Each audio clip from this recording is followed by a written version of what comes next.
Muito bem, estamos de volta com o RB Notícias, ao vivo aqui na sua TV Rio Branco, canal 8.1 SBT.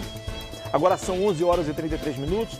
Bom dia para você que nos prestigia na capital e também você do interior, né? Do Siribureiro, Tinari, Porto Acre, né? Pessoal de Bujari, aqui pertinho também, né? Capixaba, Passo de Castro. E você do centro, da periferia, tá?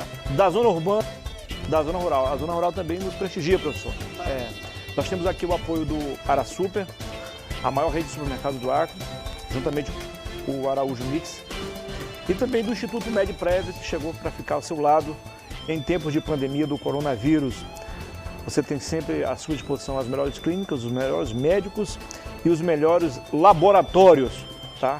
11h34, antes de voltar a conversar com o professor Marcos Luiz, já que a gente faz tanta crítica aqui ao poder público, eu vou fazer aqui um reconhecimento, um agradecimento, porque eu acho que a gratidão é a síntese de todas as virtudes. 11h34. Minha mãe, dona Raimunda Muniz, foi hospitalizada há 15 dias, saiu ontem, teve alta ontem. Inicialmente lá na prontoclínica, depois foi pronto-socorro, deu uma passada rápida por lá, porque precisava de alguns equipamentos modernos lá. E em seguida foi transferida para o Hospital do Idoso. E lá nós vimos alguma coisa importante acontecendo na saúde. Claro que precisa melhorar muito, precisa. Mas aquilo lá nem parece uma unidade de saúde pública, viu, professor?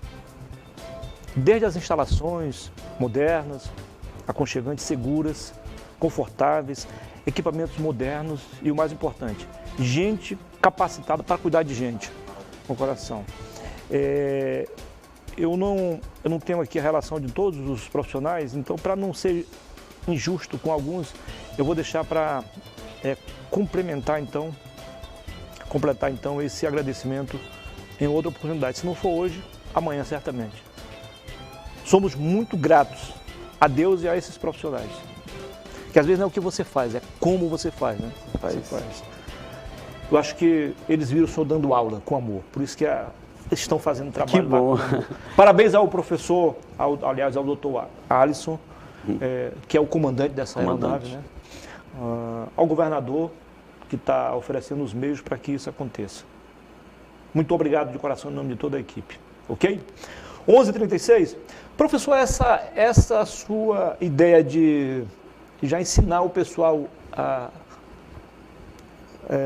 sobre o papel do vereador, tanto do ponto de vista legislativo quanto do ponto de vista da fiscalização, está dando certo? Muito certo. Primeiramente, eu vou fazer o seguinte, eu estou honrado em ver você expressar uma gratidão a esses heróis da saúde, porque às vezes é muito difícil você encontrar uma pessoa, um apresentador, porque às vezes a pessoa cria aquela dimensão de dizer, acho que ele não vai nunca elogiar, ele é arrogante. Então eu dou o maior valor às pessoas que são bondosas e gratas de coração. Porque a gratidão é típica de pessoas nobres. Não é todo mundo que é grato, não. Tem uma frase seguinte, cujo autor não lembro, mas o importante é a gente citá-la. Que a gratidão ela é a síntese de todas as virtudes. Sim, é a síntese. Isso mesmo. Parabéns. Ou seja, ela é mais que uma qualidade. Sim. É uma virtude. É uma virtude. Tá, e com relação ao que tu perguntaste, essas aulinhas de vereança, elas estão assim surtindo um efeito maravilhoso. Não só em box, mas de forma pública. Uma quantidade alarmante de pessoas, cada vez mais, a cada dia. Poxa, eu estou gostando. Nossa, eu não sabia disso. Vem cá, isso aqui pode? Fulano veio aqui e disse que vai fazer isso, isso, isso. Quer dizer, então, que não pode, não compete a vereança.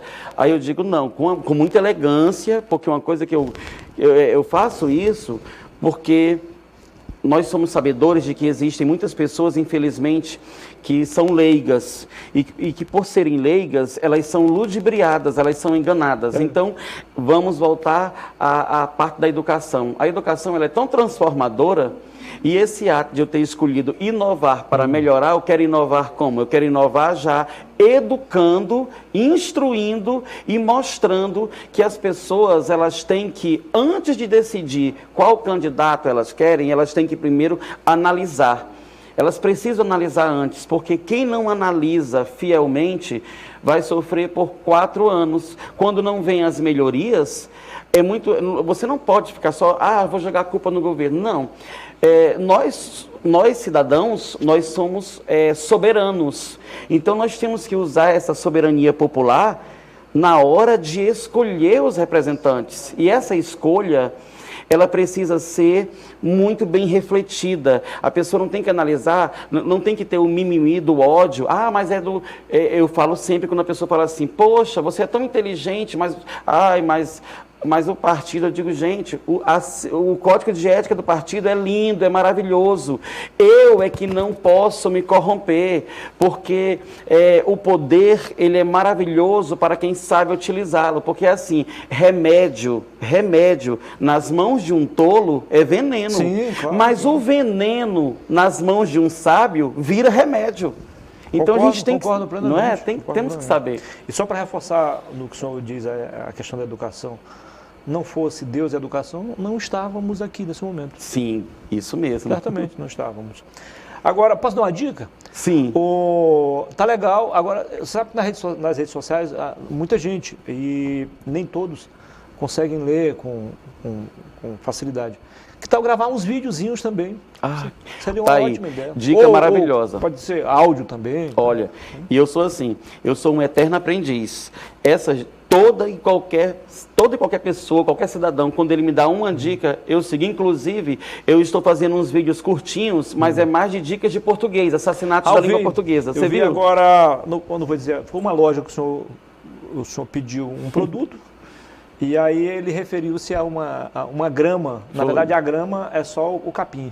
Sim. Quando se fala em peso, o grama. O grama de ouro. E muita gente fala sempre assim, né? Eu quero 500 gramas de calabresa, eu quero 700 gramas de pão de queijo. Poxa, 700 gramas de pão de queijo é o pão de queijo misturado com um capinzinho ali. Tipo meio-dia e meio. Meio-dia e meio vamos ter que fazer umas contas aí para ver que hora vai ser meio-dia e meio. Porque o meio é um pouco, então meio-dia e meio, meio-dia e um pouco. Não, meio-dia e meio, porque são 12 e meia, né? A metade, isso mesmo. E por aí vai. Mas essa dica valiosa, prometo a você que eu cumpro o que eu prometo. Eu quase não prometo nada porque eu acho que quem promete tem que cumprir. Tanto é que eu sou uma pessoa que eu tenho palavra. Quando eu digo algo, vou fazer, eu cumpro. Porque na realidade não são as outras pessoas que vão me cobrar, claro. Sou eu que me cobro. Agora, muito. Professor, pode se preparando que se o senhor vencer a eleição, eu espero que vença. O senhor vai se deparar com muita coisa lá pela Câmara. Por exemplo, o senhor vai ver discurso, ouvir discurso dizendo assim, olha, tudo que vir da prefeitura e que for de encontro ao povo, eu apoio. Então, ele é contra. Ir de encontro ao povo, eu apoio. São preposições que mudam todo o sentido. Olha só a diferença, né? Amigo, aí vem aquela parte que eu falo. Eu fiz assim um estudo esmiuçado e os pilares fundamentais para uma boa vereança, na realidade, são 3. Capacitação, percepção e noção. A capacitação é justamente isso. Por que que E se você não tiver a capacitação, certamente você não vai ter noção. E nem percepção. E se tiver, vai ser de forma equivocada. Porque uma pessoa, para ter percepção de algo, é uma pessoa que já está evoluída, já está com os preceitos educacionais em dia, então ela percebe tudo de longe. Claro. Porque nós precisamos, eu almejo, se Deus abençoar, eu almejo... Já está abençoando. Amém. O senhor chegou aqui para falar 15 minutos, a direção deu mais 15. Que bom, amém. 30 minutos. Agora, professor, além da educação, né? Porque aí estão contidos também aí, na educação, mais 2 princípios importantes. O social e o econômico. Sim. Além disso, quais serão as outras bandeiras do vereador? Sim.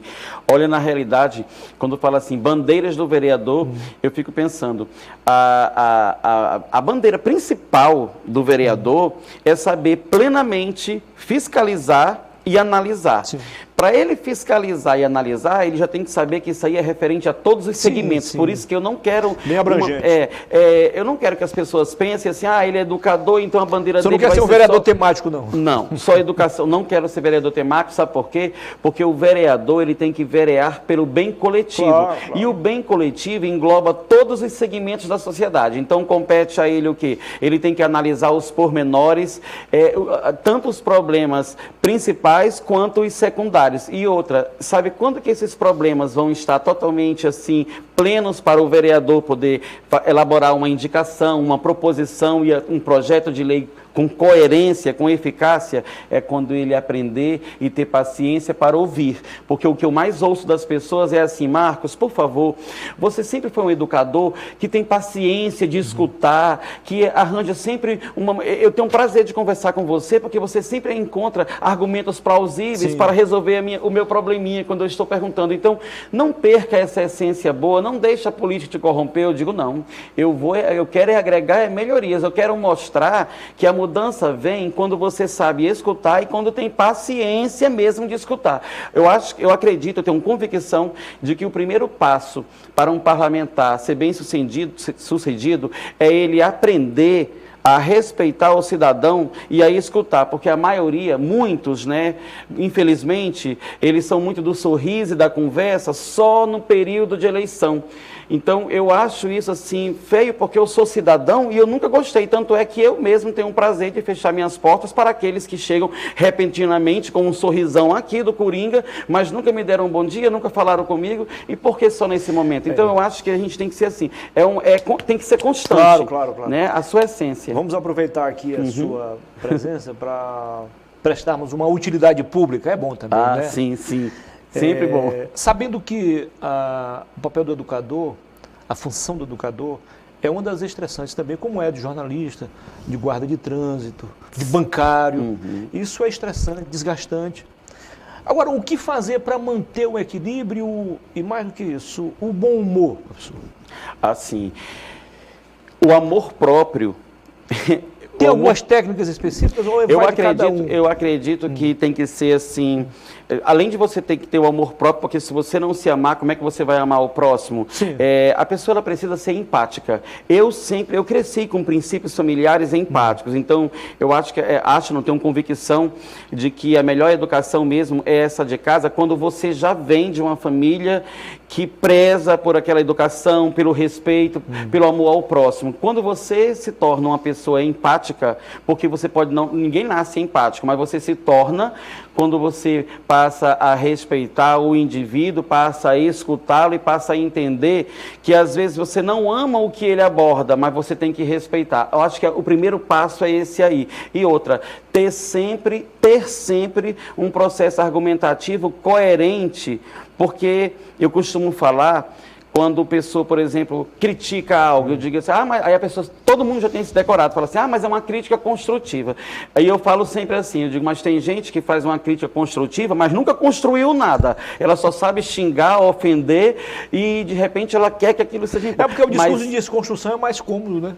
Sim, é mais fácil. E arranjar culpados tão simples, né? Mais ainda. Mas eu vou te contar, qualquer pessoa que almeja ser totalmente público, ele tem que buscar uma paciência triplicada, principalmente se for educador. Porque o educador, ele forma cidadãos para o futuro. Como é que eu vou formar, como é que eu vou te influenciar por uma boa causa se eu não for uma pessoa paciente, se eu não for uma pessoa resiliente, empática, se eu não souber te escutar e compreender, né? Então a gente tem que tirar sempre um lado bom de tudo, porque até o lado negativozinho você tira. Sabe o que é que você tira? Você tira o exemplo de, por exemplo, se for uma pessoa, você tira o exemplo de uma pessoa que você jamais quer ser.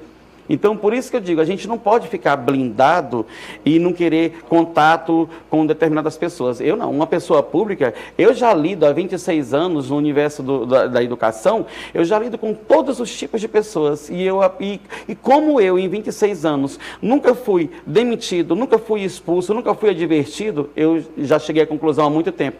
Eu dou certo. Eu sei interagir, estou no caminho certo. Tem um preço, mas vale a pena, né? Sim, vale a pena. Bom, professor, nós temos aí Secretaria de Educação. Aí a função educador, professor. Agora a pergunta é a seguinte. O senhor concorda com a ideia de que muitos afirmam, que defendem essa ideia, digo que a escola vai dar ao cidadão conhecimento científico, tecnológico, mas a educação mesmo é a família. O senhor concorda com isso? Eu concordo com uma interação, assim, tem que haver um pacto, tem que pactuar. É muito importante a interação. Exemplo, eu no estado, na rede particular é muito mais fácil porque o próprio pai que está pagando, ele está exigindo. Mas na rede pública, na rede municipal, na rede estadual, quando eu falo para você que eu já faço uma vereança há muitos anos, isso é referente à rede municipal e estadual. Por quê? Porque o professor mesmo capaz para formar esse cidadão, ele tem que ser o professor, ele tem que ser, na realidade, o pai, ele tem que atuar como pai para disciplinar, porque a maioria dos alunos da rede pública, os pais, eles passam a manhã e a tarde trabalhando para poder trazer o sustento para casa. Então, com isso, eles não conseguem acompanhar as tarefas. Então, eu sempre tive uma flexibilidade, por isso que os meus alunos, eu digo que são eternos alunos, porque até hoje, onde tem uns que eu não lembro mais, faz muito tempo, mas eles me contam, o senhor não lembra de mim não? Eu fui seu aluno lá no Serafim Salgado, lá no Mozart Donizete, o senhor foi tão bom comigo, eu ia desistir, o senhor me ajudou. Por quê? Porque aquele aluno que não consegue fazer a tarefa em casa, aí eu vou tipo reprová-lo. Não, eu digo, então vamos fazer junto no intervalo, um pouquinho, eu vou te auxiliar. Sempre tive essa paciência, então isso é maravilhoso, credibiliza. Eu tenho que fidelizar, independente de pensar em terceiros, porque tem gente que às vezes só fideliza com alguém se tiver algo em troca. Agora isso, professor, isso infelizmente não são todos, né, que fazem. Agora seria bom, né, porque você está dando algo mais, você está indo além das suas prerrogativas. Isso. Né? É importante, né? E compensador, porque eu vejo assim, você só vai, na realidade, você semeia e depois aquela planta cresce e você vai receber os frutos. Sim. Então, eu creio muito de que a gente colhe o que a gente planta. Então, a gente tem que saber, o que é que você está semeando hoje? O que é que você semeia hoje para você colher amanhã? É uma reflexão, uma pergunta que você tem que fazer todos os dias. Sim, né? É isso. Conversei aqui com o professor Marcos Luiz, professor, educador da rede pública, também professor universitário, há 26 anos, pré-candidato a vereador pelo MDB. Professor, foi um prazer recebê-lo aqui. Caso o senhor queira acrescentar algo, falar alguma coisa que o senhor está disposto a falar, de algo que o senhor pretende colocar em prática, caso conquiste esse mandato eletivo, fica à vontade.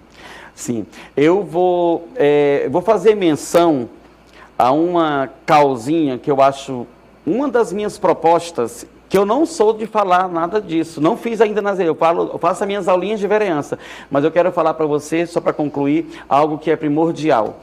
Eu valorizo muito a minha terra e eu percebo como educador que a educação infantil, que é a base motora, a educação infantil e justamente o ensino fundamental, que faz parte da esfera municipal, não valoriza, não normatiza, nunca regulamentou, não sei porquê, mas eu quero lutar por essa causa, nunca regulamentou a valorização do escritor aqui de Rio Branco, do escritor rio-branquense, que tem obras da literatura infantil, obras maravilhosas, obras lindas, e que não é valorizado na esfera municipal, nas escolas municipais. Quando é valorizado nas poucas escolas, é quando esses escritores vão à escola, eles conversam com o diretor, aí depois que eles conversam muito, eles conseguem um pouquinho, às vezes o diretor se sensibiliza e os professores também fazem, aí eles resolvem, então às vezes até... é algo mais amplo. Então eu quero,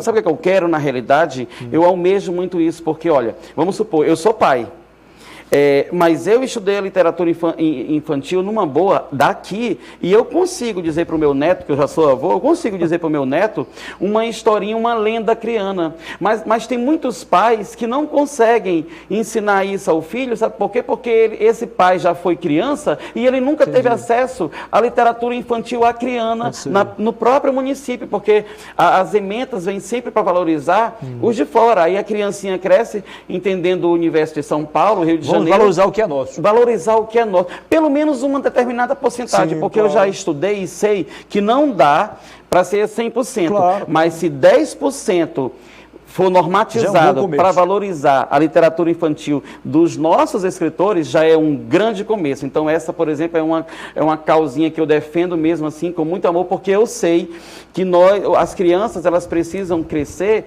com um processo de coerência, de interpretação, mas principalmente conhecendo o local em que elas moram, em que elas habitam. Muito obrigado, professor. Boa sorte. Eu que agradeço Sucesso. a oportunidade. Muito obrigado de coração. Legal. Tchau, tchau. Depois do intervalo eu volto para conversar com o Ivan de Carvalho. Ele é jornalista, radialista e vem aqui falar sobre os investimentos da Energisa. Ele que é presidente do Conselho de Consumidores de Energia do Acre e representa também outras entidades e a gente vai falar sobre elas já em 2 minutos. Até já.